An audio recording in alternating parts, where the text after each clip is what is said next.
In today's video, we will be looking at the most overrated players in the NFC. I've already done overrated in the AFC, so go check that video out once you finish this one. And I've done the underrated players on all these teams as well, so go check those all out once you finish this video. But before we get into this one, let me remind you to check out W.GG. The 20% off has gone away, but you can still get 10% off with code Shredder on W.GG. The temporary code ran out, but don't worry about it. It is back to 10. You're still going to get a discount on some of the best tasting energy drinks you're going to find anywhere. So go ahead, check out W.GG or click the link in the description, and let's get right into this video.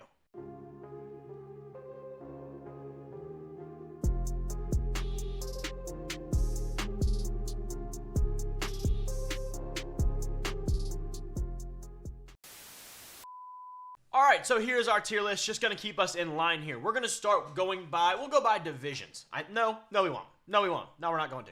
We're going to just go randomly, try to maybe skip around the divisions. We're going to start with, I don't know, maybe the team who had the number 1 pick. We'll go with the Chicago Bears. Their most overrated player is Montez Sweat. Now, let me preface this whole video out by saying, overrated does not mean bad. I say this every time, but it's because a lot of you don't understand that. Just because someone's overrated doesn't mean they're a bad player. They're just rated higher than they should be. Montez Sweat is a very solid edge, but he's a really good number 2 edge rusher. He's not a number 1 in my opinion, or, you know, you can suffice with him as your 1, but you do a lot better with him at your 2. And, you know, a lot of Bears fans think that he's the reason their defense got so much better. No, it's not. It's because the head coach that Eberflus, decided to start calling plays around the same time they got him. And Eberflus was just a better D coordinator than he is, or whoever they had. He just is a solid coordinator, can call plays, knows what he's doing. That's what helped the defense, not Montez Sweat alone. Montez Sweat is a very good player and definitely improved the defense, but without Eberflus's play calling, they would not have gotten better. Going to a different division now, let's go to the Carolina Panthers.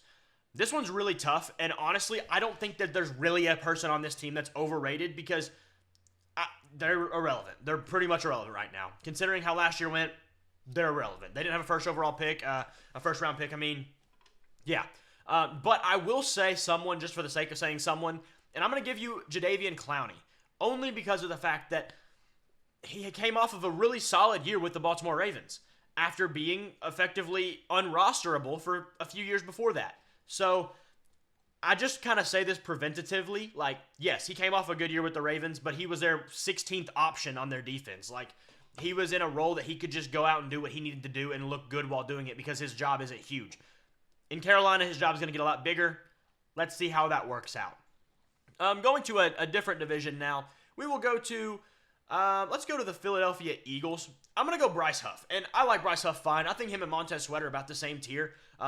It's just, he's not the same addition that I feel like Eagles fans kind of think he is. It's not like you're getting you're not getting a Watt, Garrett, Parsons, Crosby, Bosa, you're not getting one of those guys. That's not what you're getting here. You're getting more of a, Montez Sweat or something along those lines. Not as good as, the greatest players in the league. And that's just what it is. And then our last division will be the West that we'll hit somebody in. And we'll go with, let's go to the 49ers. The 49ers, I mean, they can easily have a lot of players who qualify as overrated because they're one of the best teams. And so you can say, like, they're a really good team, but Brandon Ayuk, let's say talk about him for a second. He's not my player, but, maybe he's not a top 5 receiver, but people act like he is. That's considered overrated, right? You can argue that for him, for Debo. I think both. I mean, Fred Warner, George Kittle, those two guys, they're the pinnacle of their position. So, I mean, like, you can't really say they're overrated. But then, like, Javarius Ward, another one. Like, he's a good corner, but is he a great corner? Probably not, but he's on a good team, so people are going to act like he's a really great corner. Either way, to give you the player, I think it is. Not to beat a dead horse or anything, but it's kind of Brock Purdy. I think people have toned down on him a little bit since the Super Bowl loss, but he's a good quarterback. He's a starter. That's about it. He's not a star. He's not going to be a stud. The only reason he became a star was because of the fact that he was Mr. Irrelevant. Without that, he's just not a star. But that's fine. You can win without a star quarterback. Brock Purdy's not going to be a guy who wills you to wins himself. It's just not going to happen.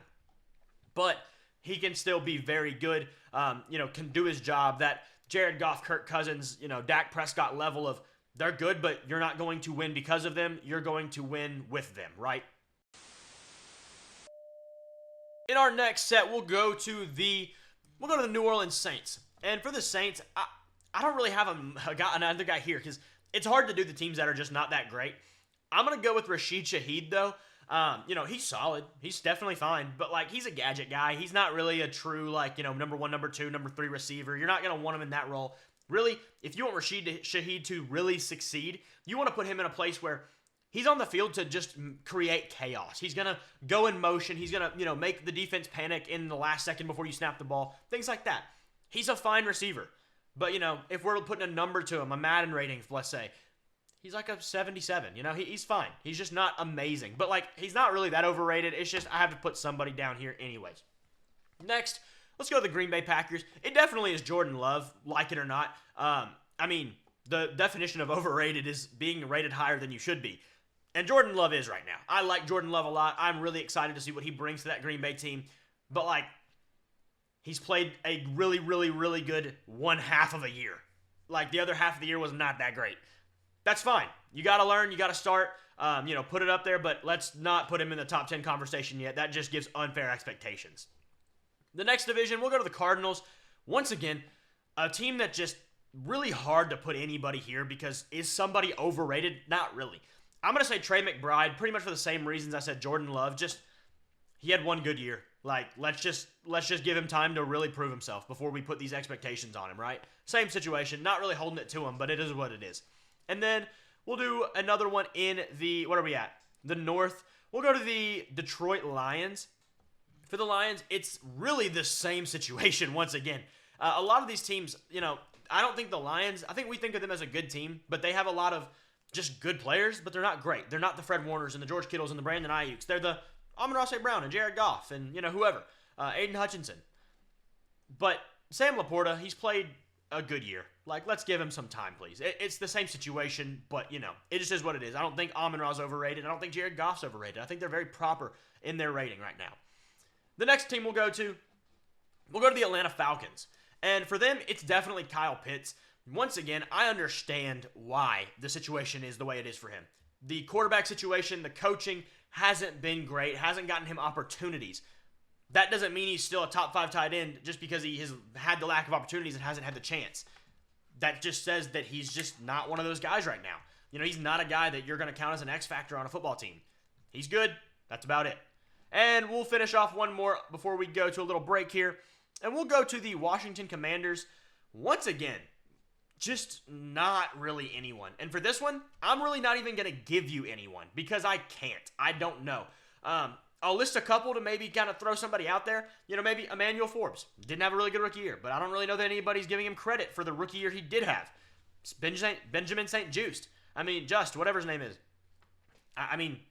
He's solid, but is there any more than solid to that? And are we acting like he was way better than he was? I don't know. Moving on, we'll go to the Minnesota Vikings. And for the Vikings, I'm going to say Jonathan Grenard. I kind of think he fits that Montez Sweat role, the Bryce Huff role. They're solid. They're really good number 2 options, but they're not number 1 edge rushers. They're just not. They paid him a lot too. And was it really worth it? We'll find out, but he's fine. He's a really good player. He's just not great, and he's not the addition that I think some of these teams think they got. The Tampa Bay Buccaneers is the next team we'll go to.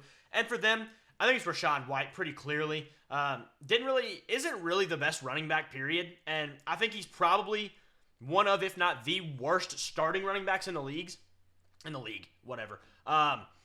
He's fine, but like as a starter, you want him as a rotational guy. And just, he's like, if it wasn't for how many passes he was thrown, he would not be anywhere close to as good as he's considered. The Dallas Cowboys, who isn't overrated here? Let's be real. It's the Cowboys. Dak Prescott, overrated. CeeDee Lamb, he's probably the most properly rated, but he probably still has a touch of overrated in him just because of the fact that he's a Cowboy. Trayvon Diggs didn't play. Micah Parsons is pretty good. I'll give him that one. Definitely the answer, though, is Deron Bland. Watch the games. Oh, he should have won Defensive Player of the Year. You didn't watch anything. Thank you for telling me that. He either picked off a ball and went to the end zone or got burnt like toast on every single play. So it doesn't really make a difference if you throw a pick, get a pick 6 if every other play you're just letting up a touchdown. Basically what happened. The Seattle Seahawks, it's Geno Smith. People don't like this one, but it's true. Geno's just not that great of a quarterback, and they act like he is. I think he's replaced by Sam Howell within the next 2 to 3 years, tops. I mean, that's high end. I think 2 is like, after this season, if they plan to go to Sam Howell, wouldn't shock me at all. I think, he had a good year. That not last year, but the year before. Last year it was fine, but he definitely took a step down from what he was. Okay, he's just not that great. The Rams, not the most overrated players here. I'm going to go with Puka Nacua, though, for the same reason I went with Laporta, for the same reason I went with Laporta and whoever else that I did rookie-wise. Jordan Love, I know he's not a rookie, but he effectively was last year. Just let them play before you give him the hype of a, generational player. And then the New York Giants. It's definitely Kayvon Thibodeau. Oh, he had 11 sacks. And 9 of them were just straight line runs to the quarterback with no one blocking you. I'd probably do the same thing, to be quite honest with you, if I was fast enough. I mean, maybe I am, maybe I'm not, but if they just didn't block me and I was able to just go hit the quarterback, yeah, I'd probably get about 9 sacks as well. So, that's pretty fair. Thank you guys for watching this video. I appreciate it a ton, and I hope that you enjoyed. Let me know who you think the most overrated player is on your favorite team or one of the teams on this list, and make sure you go check out the other most overrated players in the AFC and the underrated players in both the AFC and NFC. Thank you guys for watching. Check out W.GG, and I will see y'all in the next video.